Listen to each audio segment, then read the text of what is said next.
Victory for Barangay Ginebra as they take down rivals Magnolia in Manila Clasico for the first time in 3 years. Now, how did the Gin Kings pull off this impressive victory? Well, let's find out. Joining us right now to go all out on this story, our Barangay Ginebra head coach, one and only, winningest coach in the PBA, Tim Cone, and their super import, Justin Brownlee, JB. Good morning, Coach Tim. Good morning, JB. Welcome back to the show. Good morning. Hey, good morning. We're always great. Good morning. Means we did something well. What's that, Coach? I said it means we did something well. Whenever when you're here? No. You never invite us after we lose. You only invite us after we win. So we love being here. Hey, for the record, you don't also answer my calls and messages when you lose. So I think it's fair and square there. You know what, Coach Tim, JB, a week before Halloween, no pun intended, you guys, the Gin Kings, scoring another victory. It's like coming back from the grave, rallying again from being down double digits. Is it safe to say now that you've exorcised the ghost of your 3-year losing skid against Magnolia? When was the last time you won? 2019? Something like that. You know, we had a really great record against them for a while. That's right. You know, we won like 9 straight or 10 straight against them, and then since that time, they turned the tables, and Coach Chito Victoreros really had our number. So we talked about that the day before the game, and you know, we knew that was something that was going on, and I think that we came out a little tentative in some of the different things we were doing, but. You know, Justin really caught his rhythm in the second half, and you know, and carried us to the win. Coach, it has happened a lot of times, several times. You know, NSD games, never say die, and you also said it felt like a game from the '90s. You know, back when the Big J was still there, and that's why Filipino basketball fans love Ginebra so much, you know, arguably, or let's just put it that way, that you guys are the favorite team in the PBA because you for some reason you just love being beaten in the first half and then you come back. But last night's game just really sounded special because you also mentioned that, like how it reminded you of back in the 90s, Sonny Jaworski days, people shouting Ginebra and then literally coming back to life in the fourth. And in a lot of ways, you ordained Scotty as the modern day Big J because of how he gets the crowd involved with those, either if it's a rebound, if it's diving for the ball or scoring. Talk to me about that, like giving you that 90s feel once again at that point, especially in the fourth quarter when you made that rally? Well, I was literally standing on the sidelines and watching Scotty go up the floor and attack two guys, barrel right into two guys, and I said, "My gosh!" It was like a flashback to Sonny Jaworski and all those games that I used to watch when I was growing up through his Toyota days and into his Ginebra days. You know, he was just like, you just see that move right there. He just goes right through a guy, and that's just what Sonny Jaworski would do. And then he'd drive and make a dish, and the crowd would go nuts, and that would just propel us even to doing more. And, you know, for 26 years, I was on the other side of that. You know, I was playing against Sonny Jaworski and Ginebra. So it's really sweet to be on this side with a guy like Scotty and seeing him kind of bring that back. I thought it was a special win for us last night. JB, how about you? You've been part of this Manila Clasico several times. You know how it is. It's really crazy, but you hitting those big time shots. We know Nick Rakocevic has been stellar, but you being Justin Brownlee again, just being JB, knocking down those shots when it matters. What was going through your head, man? Like, talk to me about it, because you were down big at the half, and they even had a 15-point lead in the third quarter. But Is it something that you Oh also? man, Is it something that you like? Is it something sorry? that? Is it something, JB? Wait a minute. Is it something like, okay, I want to be down first, and then let me go to work? Nah, I definitely wouldn't like to be down. Especially to a team like Magnolia. Just playing in the Clasico game. It's always fun and exciting. The fans always bring a lot of energy. But just the team. I was struggling in that game, and the team. Coach, they always give me extreme confidence to just go out there, either keep shooting if I'm missing or just sticking with the plays. And, they have a lot of confidence in me. So that helps a lot, just trying to, get into a rhythm if I'm not in a rhythm. And, I just try to feed off that. How was it like matching up against, an import like Rakocevic? Because, there are times when, because he's different. It's like sometimes they don't even have to run a play for him. But he's just, for me, I see him as like a bigger version of Calvin Abueva, because he's just, his motor, his energy is just there. He's a big guy, but he runs down the floor. He just does the dirty work. But how is it like facing, because you're used to facing other imports, like Tony Bishop, and Durham, those guys, they're different. Like, they're built different. Rakocevic, on the other hand, it's like, even if you don't make plays for him, he'll just do the dirty work. Yeah, the ball somehow, it finds him, man. He has a knack for, getting rebounds and knowing where the ball's going to be. And for us, he gave us a ton of problems, especially in that first half. And, just got to give a lot of credit to Christian, and Japet for helping out. And, Christian doing a good job, just matching up with him. Yeah. And as a team effort, we understood, we had to do our best to keep him off the glass. I think he's averaging, I think they said 18, 19, maybe even 20 rebounds a game. Yeah. So, just as a collective group, we just had to, try our best to, keep him away from getting to the spots he wanted and getting offensive rebounds and things.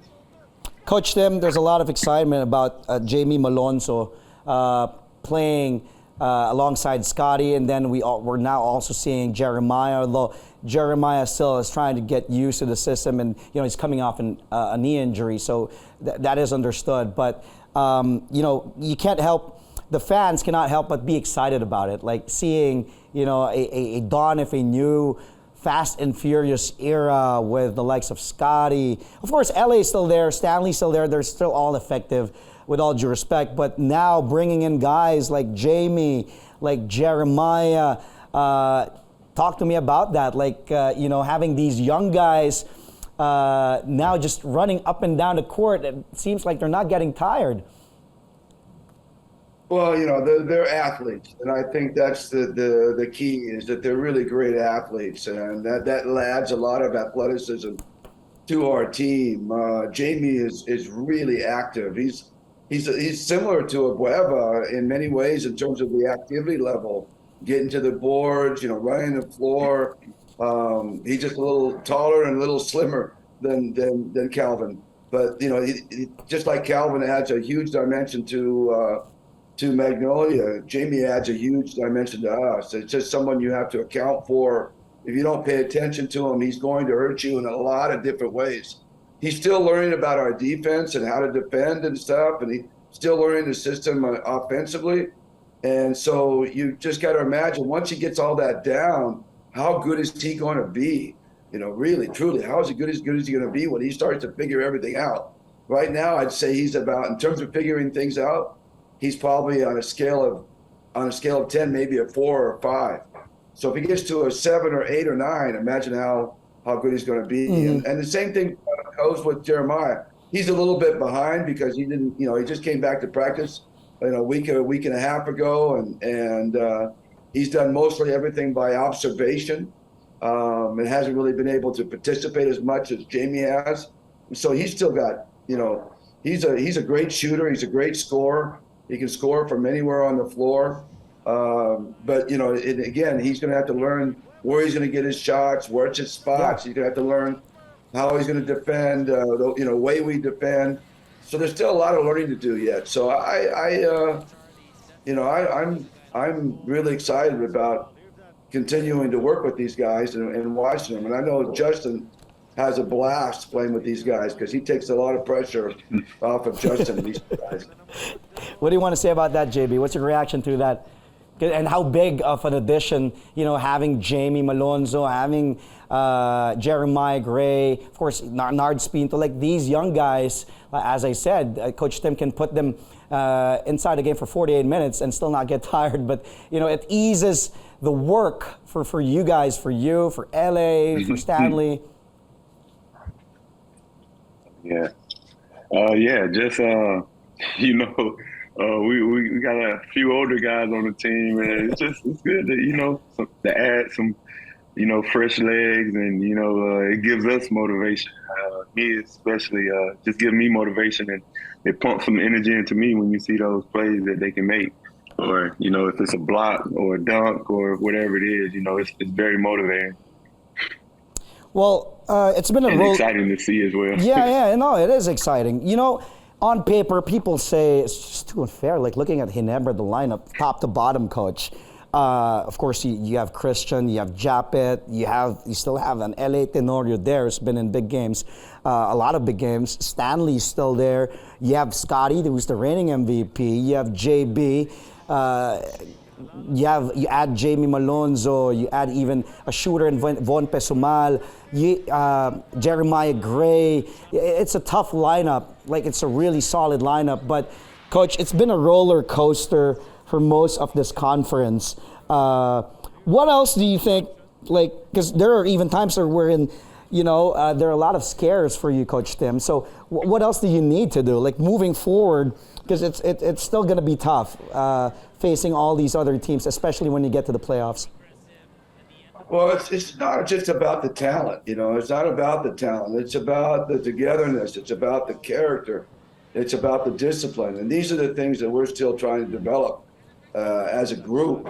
You bring in a new guy who's playing major minutes, and you're trying to, figure out where we're going to play Vaughn. And you've got, like you said, you got L.A., Stanley, Vaughn, Nards, Jeremiah. Where are these guys all going to get? Where are you going to get the minutes for these guys? You got, you got Jamie and Aljon, and we got JD off the bench, and Christian and Japet. I mean, and then you got Justin playing 45, 46 minutes a game. So, there's a real playing time crunch for everybody, and we're trying to figure out where it all fits together. But the more time we have and the longer we play together, that's all going to come. That's going to come together. Mm-hmm. And when it does, I think we're going to be a team that you're going to have to really reckon with. Mm-hmm. But right now, we're just, we're a team playing on our talent, and that's not good enough to win championships. You don't win championships on talent. Agree. Yeah. You win championships on chemistry and discipline and all the other stuff, and being able to be a good defensive team. So that's still in the works. We're hoping it's coming. Justin knows every day we're trying to figure that out, and we're just going to continue. And the key for us is having productive practices every day, making sure we're getting things done. Yeah. Well, quickly, before I let you both go, thank you again for your time. I know it's free day because you guys won.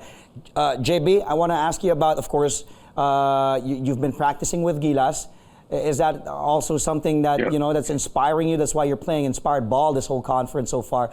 And just practicing with Gilas. Where are we there right now? Can you give us an update on your status with Gilas? And Coach Tim can chime after before I let you go. I've been practicing for the past few weeks. The paperwork, my paperwork, I've turned most of it in, the stuff I can get here, but there are some things, just maybe a couple of documents coming in from the U.S. that I have to turn in. But I think the process is already getting started from what I understand. And, hopefully the sooner the better. But practice has been going good. It's been great with the team. Everybody's been great. I just want to come in and just try to, provide great energy and do whatever I can to help the team out. Coach Tim? You've also been part of the coaching staff of Gilas. Mm-hmm. How's Justin been adjusting to the team there with his teammates in Gilas Pilipinas? Well, the system of Chart Reyes really fits Justin well. I mean, it's open. He can use all of his offensive skills, outside, inside. We know Justin's a great defender. So, he fits really, really well. And Justin's game is, as he's proven through the years and proven playing in different places, that his game is built for Asia. So, he's absolutely perfect for going out and playing against the Saudis and the Jordans and the Lebanese and, Japan and Korea, whatever. He's really one of the most perfect imports you could have. Now, whether we get his papers in time for this current window, it looks doubtful. It looks like he won't be able to play in November. But come February, maybe when we play Lebanon here at home, he could be very well be available. Jordan Clarkson is still, as Justin knows, is still our number one choice as import, but obviously he's a little busy right now playing for Utah. But we're hoping Kai Soto can fly up from Australia, and we'll see what we can do. There's Coach Chot has mentioned that we've had a lot of injuries in practices, and it's been a struggle. But for the guys who have been there, they have worked their tails off. Even if they play the night before or they have a game the next day, they've been really good. And the college kids coming in have been really special. So maybe I think in a week we'll get the Japan kids in, the kids from Japan, Bobby Ray and Dwight and the Ravenna brothers, and then we can start getting some fuller practices going. That's going to be great. Yeah. I just love the way Chot Reyes is getting it all together and battling through all this. He's really doing a great job. Well, again, thank you for your time. Thank you for answering those questions candidly. Thank you again, Coach Tim. And even when you lose, I promise you, I will call you and text you. But I'm not hoping you guys lose. Don't count on it. Thanks, Coach Tim. JB, miss talking to you, man. Thank you. Keep on going, man. Peace, man. Yes, sir. Thank you. Again, we just spoke to Coach Tim Cone and Justin Brownlee of Barangay Ginebra after prevailing against the Magnolia Hotshots in Manila Clasico. Thanks, Coach. Thanks, JB.